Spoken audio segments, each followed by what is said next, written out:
Okay, people, we're getting into some real deal word problems here. Okay, so I want you guys to take a second, read number one, and solve it. Pause me now. Okay, so number one says each bookshelf on a school book fair holds 12 books. About how many shelves will be needed to display the book, to display 75 books? So we know we have 75 books and 12 of them go on each shelf. So you got to divide. Now you should be able to look over here right away and realize that you've got to divide the 12 books that go on a shelf into the books we have total. So, I mean, that's never going to be 87 or 63 because that would be a lot of shelves if each one holds 12 books, right? So now we know our answer is 6 or 7. So I'm going to start with the 6 and see what happens. 6 times 2 is 12. So that gives us an answer that works. But now let's think about this. You need to know how many shelves they need. Well, if you use 6 shelves, there's still going to be 3 books left over. So don't think 6 is your answer. Your answer would be 7. And your answer is not going to come out perfectly for this because if you did it divided by 7, let's just do it so you can see it real quick. Sorry, this will take a second. 14. This is actually too big, won't work, right? But that's actually your answer because that means you have enough space for it to fit on. So just make sure, remember, some of these won't come out exactly. Got to think about the words. All right, read number 2, pause, and solve. Okay, number 2 says there are 40 sweet wafers in a roll, 40 in a roll, and a tin contains 23 rolls. How many wafers are in the tin? So we know there's 40 in each roll and 23 rolls. Well, I mean, 63 and 92, those are both kind of small, right? Those wouldn't really make sense if there's 40 in one roll and you have 23 rolls. So this is just a simple multiplication problem for you guys. 0 and 12, put in your placeholders, 0, 8, 920, and you would get an answer of J. All right, let's go on to number 3. Read it, solve it, pause it. Okay, this one is pretty simple, actually. As long as you have enough, it works very, you could convert the whole thing, but I can already see that 3/8 is bigger than 1/4. I know that. So we can do the 4 minus 3 part and get 1. So we know there's 1 whole, so that's not our answer. And then we can take the 3/8 minus the 1/4. And remember, common denominator, that would make 8 would be your common denominator. 8 goes, or 4 goes into 8 twice, times that 2 would be 2/8. So we would eliminate this for the common denominator. It would equal 1/8, and your answer would be 1 and 1/8, which would be A. All right. Pause me and do number 4. Okay, number 4 says that Dave wants to buy a package of baseball cards that costs $3.75. If he saves 80 cents each week, how long will it take him to save enough money for the cards? So that's a straight division problem, right? Or you could multiply out to get your idea. But I'm going to do this because of our lessons. I'm going to round this up to $1. And I'm going to round this up to $4. And if he gets $1 per week and needs to get $4, the answer is going to be close to 4, right? That's my estimate. So I'm going to guess probably this and this are probably out, right? Now, it could be 4 or 5 because those are very, very close together. So what I'm going to do is I could divide, but if I just take 80 cents and multiply it by 4 weeks, that's going to tell me how much money he gets in 4 weeks, right? 4 times 0 is 0. 4 times 8 is 32. Move the decimal 1, 2 spots. 1, 2. He'll have $3 in 4 weeks. He'll have $3.20. That is not enough to buy his baseball cards. But if I add in 1 more 80 cents for the 5th week, now he's going to go up to $4, which is going to be enough. So your answer would be 5. So please, please, please don't get tricked by the words, right? Because it'll look like your answer. It'll look like you don't get an answer. But if you got to pay how much money he'll have, it's not going to come out perfect, right? you have to use your common sense and think, oh, well, if he gets in 4 weeks, he's only going to have $3.20, and in 5 weeks, going to have $4. Well, he's got to wait till the 5th week, right? Or he's not going to have enough money.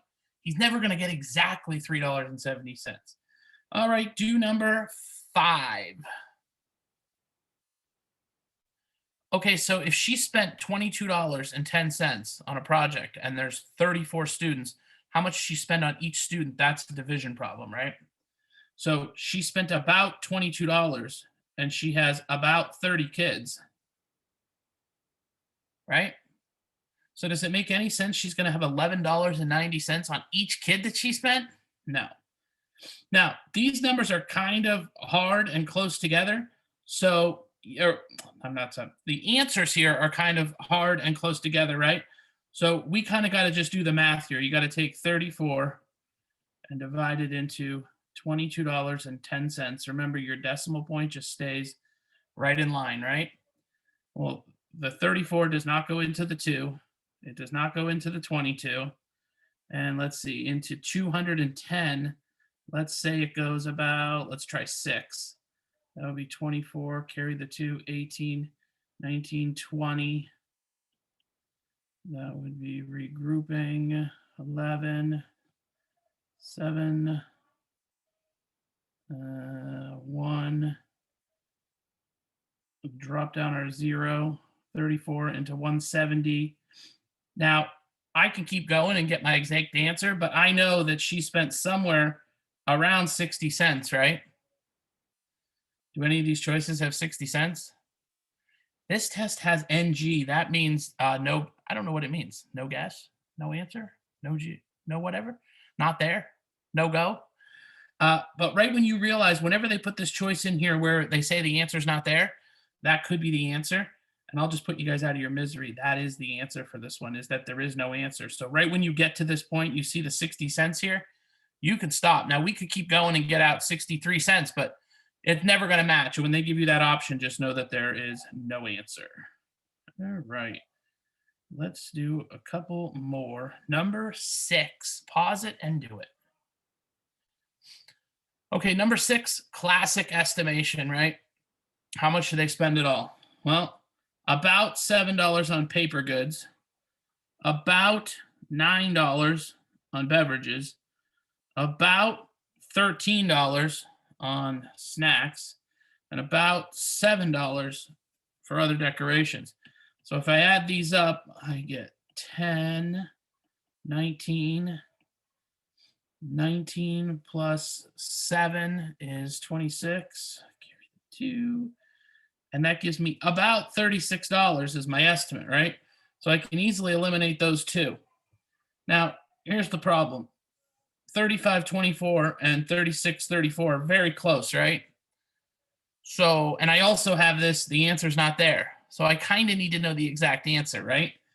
And that's a little annoying to me after all this work, but oh well, here we go. 698, 932, making sure I keep my decimals lined up, 13.04, and $7, remember, is, put in your placeholders. So let's see, 10, 14, carry the 1, 9, 10, 13. Keep your decimal point right in line. Don't forget to regroup your 1. 9 plus 1 is 10, 16, 17, 18, 19, 26 with the 7. Carry the 2. You would get $36.34, and your answer would be F. Okay, moving right along. These are a little more complicated, I know. Linda kept track of the time she spent on her science project over 4 days. How much did she spend on her project altogether? Go ahead and figure it out. Okay, so there's not a lot of ways around this, right? All of your choices are very close together, so you can't really eliminate any because they're all, within that 1 hour, right? So let's try to break this all down into minutes. So we got 43 minutes right here. 1 hour is 60 minutes plus 10, that's 70 minutes on Tuesday, plus 24 minutes, plus an hour and a half is 60 minutes, plus half of that is 30, would be 90 minutes, right? So we have a grand total of 7, 9, 10, 11, 18, 19, 20, 22, 227 minutes, right? They have the answers in hours. So we've got to break it up. I'm running out of room here. 60. So I've got to take 60 minutes. Why is my pen not working? 60 minutes divided into 227, right? So 60 does not go into the 22. It's got to be 3 or 2, right? It's got to go in 3 or 2 times. Let's go with the 3. 3, 0, 18, and do a little subtraction here. And we've got 7 minutes. I'm going to write it down here so you can see it. 7, regroup 12, 47. So we have 3 hours. So this one's out. And then we have 47 minutes left over. So that would eliminate this one and this one. And that would give you an answer of D. All right, number 8.